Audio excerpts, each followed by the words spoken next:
The Sino-US trade war has revealed another big news. On April 22nd, Trump dropped a bombshell in an interview with Time magazine. He said Xi Jinping personally called him and the two sides were discussing a tariff agreement in secret.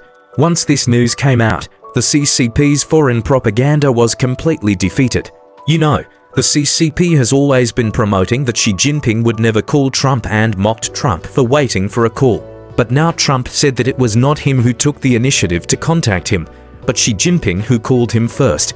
Although some people doubt whether Trump is bragging, the revelation of this phone call has already made the CCP's Wolf warriors panic. Not to mention that the CCP was also exposed for its small move to quietly exempt US goods from tariffs. Let's talk about the ins and outs of this mysterious phone call. Trump said it in a Time interview. Xi Jinping called him. The two sides are actively negotiating. The goal is to find a tariff number that both sides are comfortable with. He also emphasized that I don't think this is a sign of weakness from Xi Jinping. What does this mean? As a negotiating party, to maintain the other party's face, and also to make a deal.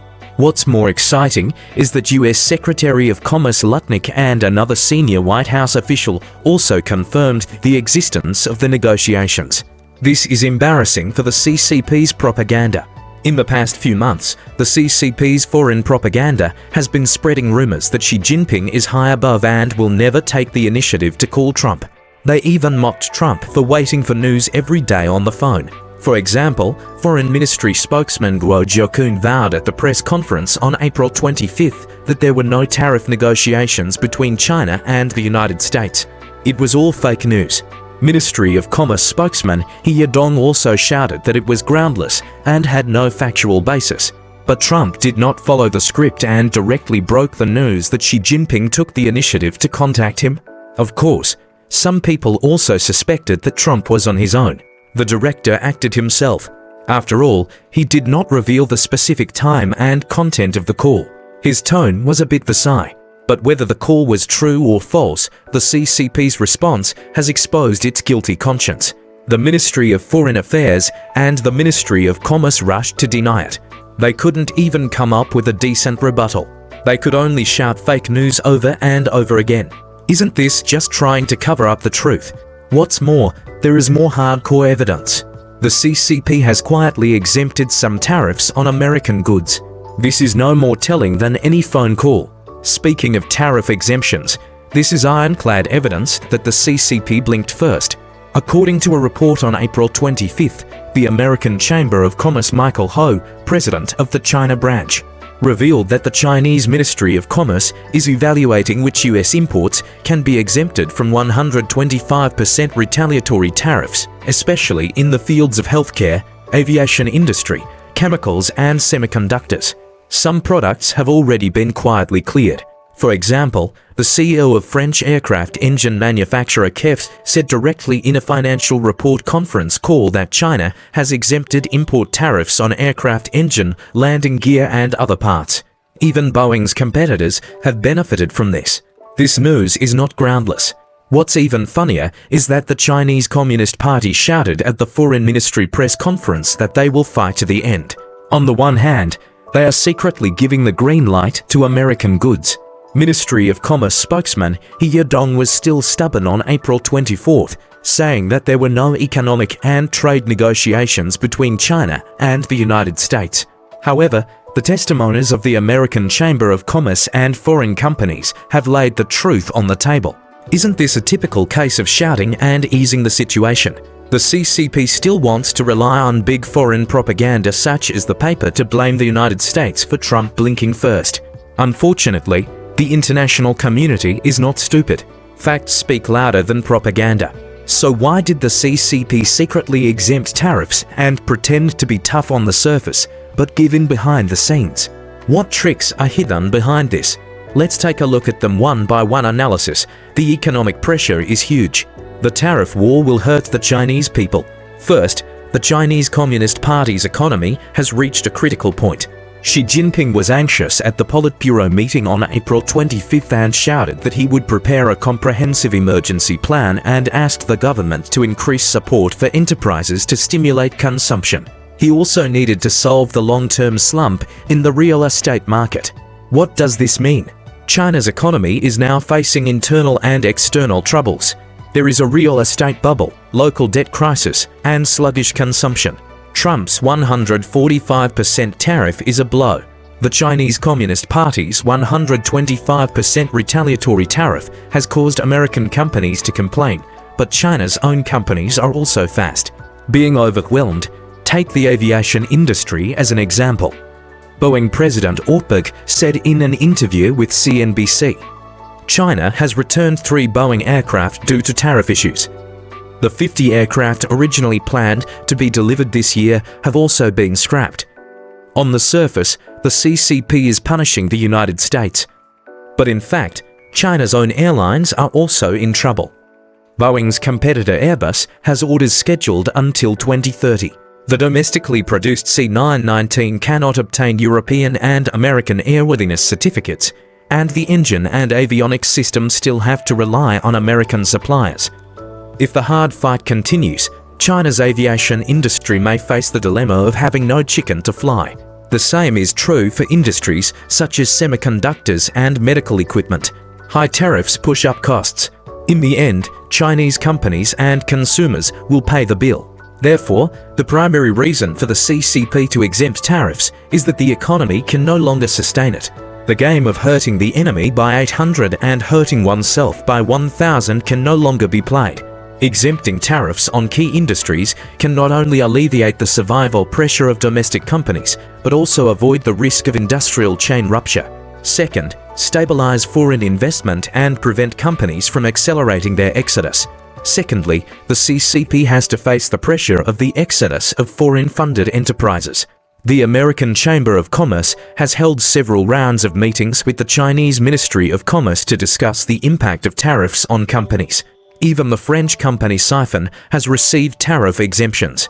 It can be seen that the CCP has begun to treat them differently in order to stabilize foreign investment. In the past few years, the trend of foreign investment withdrawing from China has been obvious. Major companies such as Apple, Nike, and Tesla have transferred their supply chains to Vietnam and India.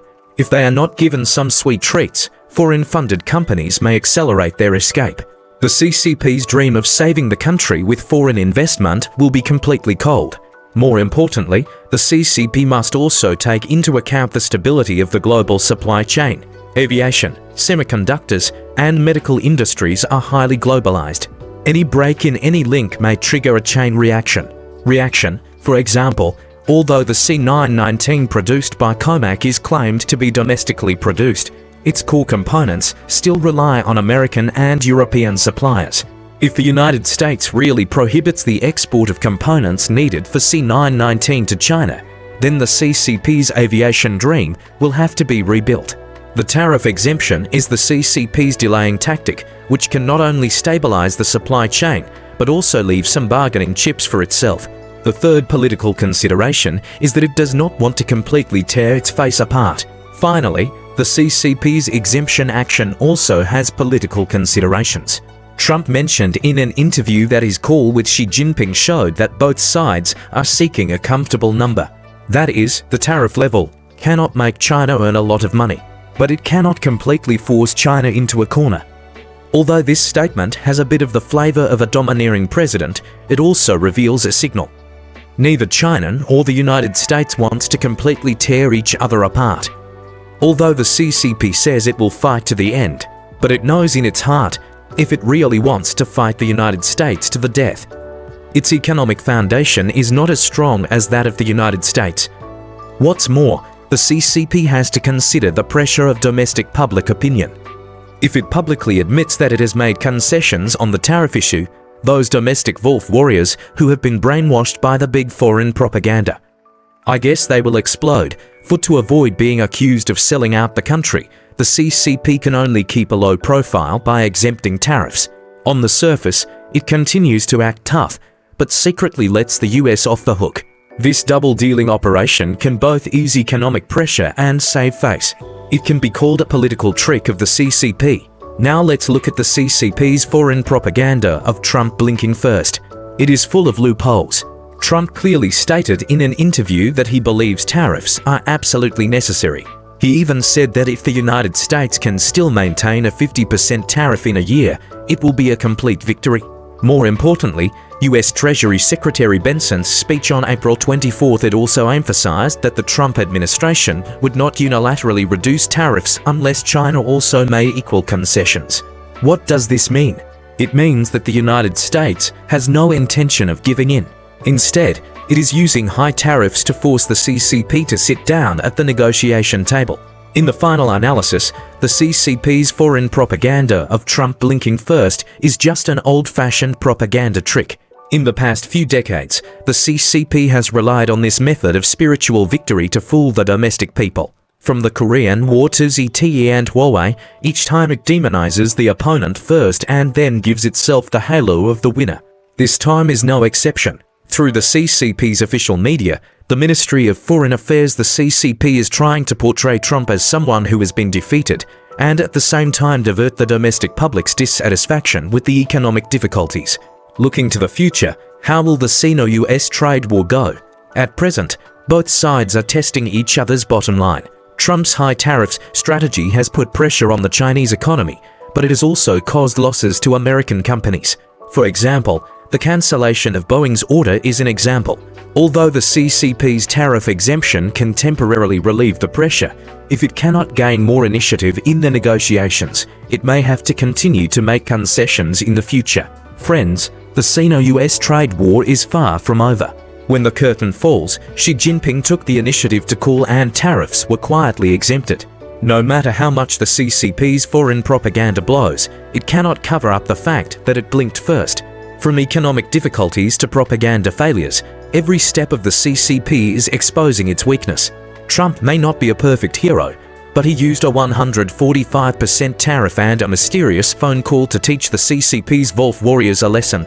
It's okay to pretend to be a tough guy, but don't forget that tough guys have to eat. This is not called a tough guy. This is called holding on.